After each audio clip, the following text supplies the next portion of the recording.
the good person, the good human that we thought. He has the work ethic we thought. He's as smart as we thought. He's got a natural charisma to him that I believe is a leader. And he's kind of the baby on the team this year, just in terms of his age and stuff like that. But he has a presence to him that people will gravitate to when he has that position. So, I look, one of the things Kyle said was it was harder last year to evaluate, get to know people because you're just not spending as much time with them due to COVID as you would in a normal year. You're not sitting down with them as much as you normally would be able to, flying them in for workouts, all that kind of thing, sitting down with them while they're working, after the workout, spend a day, whatever. And I think that's important because it speaks to, and John Lynch mentioned it during the press conference, the core of what they are. And even Lynch said, we're not looking for choir boys, but we are looking for toughness, competitive character, leadership character, all those types of things. I think it's unknown if he will live up to what they traded for him and where they drafted him. But I think it's going to be really hard for Trey Lance to just fail. I think it's extremely unlikely that he fails. And the reason I think that is, one, that stuff right there, right? Once upon a time, the Patriots, Michael Lombardi got a special project from Bill Belichick, and it was find us a quarterback to draft, and let's pick between Jimmy Garoppolo and Johnny Manziel. They made the right pick.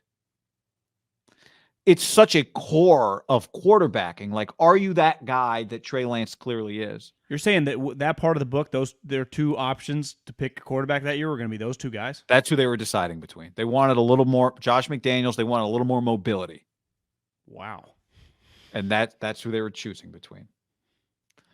So, I think that combination of who the guy is, paired with his physical traits and Kyle Shanahan's offensive ability, I think it's, I'm not saying he's going to carry them offensively year one. I am not saying that. But I'm saying it's going to be really hard for him not to be a net positive for the team. I think it's, is he going to be a franchise quarterback, top tier? Who knows? I don't think Trey Lance can fail for them. Yeah, I mean, I just say on the character stuff, there have been a lot. I mean, the league is full of great humans. A lot of them make good coaches that, don't have the talent. Now, physically, we know he has the gifts, right? The size, the arm strength. There are just specific things with playing quarterback, right? Accuracy and touch. That is just something that has to improve, right? I mean, that's just something that he has to improve on. Now, I'm with you. You put Kyle, he has a great offensive coach with great teammates around him, and we know he's going to work hard. That stuff, I would say, again, it goes back to this guy. I'm not comparing. The chances that he's 90% of this guy are slim to none. Hell, if he's 75% of this guy, they got a fucking player. But I think Josh is a good example who fit all those. Josh Allen. Yeah, great guy, hard worker, did everything these guys asked in the offseason, goes right to Jordan Palmer, spends all of his offseason in LA working on his game on the fundamentals. So, yeah, run B. So now everyone has home theaters. You just get out and pee and press pause. That I do think that is improvable. And I've heard I think Mike Lombardi's a good example of someone that was in the NFL for a long time. I heard him say over the last couple months that that is one thing that when I got in the league in the 80s, the 90s, the early 2000s, it was a deal breaker. Inaccurate guys. I'm not saying Trey is inaccurate on Josh's level, but you watched him play with some balls kind of going all over the place. It is an improvable thing. And I think part of it, they benefit from the time, right? The timing of 2022 in the NFL.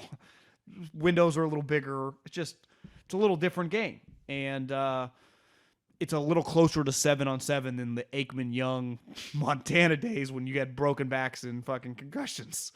So he does have specific things, though, that are just because I do believe that they're going to get him in position to learn football, to understand defenses. The offense is very quarterback friendly.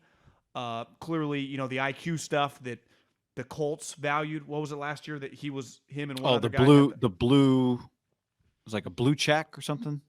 Was it him and Mac Jones or him and one other guy? No, it was him and a player, huh? Oh, Devontae Smith. Yeah, Devontae Smith, who's plus character. So You bet on those guys. But again, I'm not trying to be negative Nancy. They're just like, it's like baseball. Like, you got to learn to hit the curve, right? You got to hit, like, there is just going to be something that for him to be, because ultimately, like you said, if he's just if we're just like, well, he's the 12th best quarterback, like there are hoping for. You don't need to be top 4 guy, but can you just be like, he's a top 7, 8 guy? Like Stafford. He's not a top 5 guy, but he's damn sure like the Rams feel like they got a top guy. He's right? he's not a tier 1 guy, but he is in that category where a quarterback can make up for whatever mistake a coach made, or a quarterback can fix it on the field. He can fix it. To me, that's what they're looking for. I think everything else would be gravy. Yeah. Like, ultimately, I think Sean McDermott would tell you, we didn't think he was going to be this good. But we did believe in him, unlike everyone on the outside, that he could be a really good player, right? So ideally, you just get a player, and this is where the character stuff comes in. They exceed your expectation because they just refuse to stop working.